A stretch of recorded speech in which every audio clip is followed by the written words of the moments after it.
আজকে আমরা দেখে নেব টিভিএসের অন্যতম জনপ্রিয় পারফরমেন্স বাইক অ্যাপাচি আরটিআর 310। প্রথমেই ডিজাইনের কথা বলি। বাইকটার লুক একদম অ্যাগ্রেসিভ এবং sporty. Sharp LED headlamp, muscular fuel tank আর এই রেড ব্ল্যাক কালার কম্বিনেশন সব মিলিয়ে রাস্তায় বাইকটি বেশ নজর কাড়া। এবার আসি ইঞ্জিন ও পারফরমেন্সে। অ্যাপাচি আরটিআর 310 রয়েছে 312 সিসি এর লিকুইড কুল ইঞ্জিন। শহরের রাস্তায় ডেলি রাইডিংয়ের পাশাপাশি হাইওয়ে বা উইকেন্ড রাইডের জন্য এই বাইক পারফরমেন্স যথেষ্ট এক্সাইটিং। থ্রোটেল দিলে ভালো রেসপন্স পাওয়া যায়, আর বাইকের হ্যান্ডেলিংও বেশ কনফিডেন্ট। বিশেষ করে যারা একটু স্পোর্টি রাইডিং পছন্দ করেন তাদের কাছে এই বাইকটি বেশ ভালো লাগতে পারে। ব্রেকিংয়ের ক্ষেত্রেও বাইকটি যথেষ্ট ভালো। কর্নারিং এবং হাই স্পিড স্ট্যাবিলিটিতেও ভালো কনফিডেন্স পাওয়া যায়। কমফোর্টের কথা বললে ডেলি কমিউটির জন্য যথেষ্ট কমফোর্টেবল।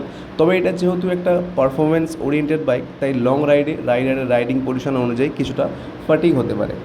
সবশেষে বলবো, আপনি যদি স্টাইল, পারফরমেন্স আর প্রিমিয়াম ফিচার্স এই তিনটের একটা ভালো কম্বিনেশান চান, তাহলে অ্যাপাচি আরটিআর 310 অবশ্যই আপনার শর্ট লিস্টে রাখতে পারেন। তবে বাইক কেনার আগে অবশ্যই একবার টেস্ট রাইড করে নিজের রাইডিং স্টাইলের সঙ্গে মিলিয়ে নেবেন। তো এই ছিল টিভিএস অ্যাপাচি আরটিআর 310-এর ছোট্ট বাংলা রিভিউ। ভিডিওটি ভালো লাগলে অবশ্যই লাইক করুন, কমেন্ট করে জানান আপনার অ্যাপাচি আরটিআর 310 কেমন লাগে। আর এমন আরও বাইক রিভিউ পেতে চ্যানেলটি সাবস্ক্রাইব করতে ভুলবেন না। সো মেন ব্যাপারটা যেটা তোমাদেরকে বলাই হলো না, যে এর ফুয়েল মাইলেজ কত দেবে।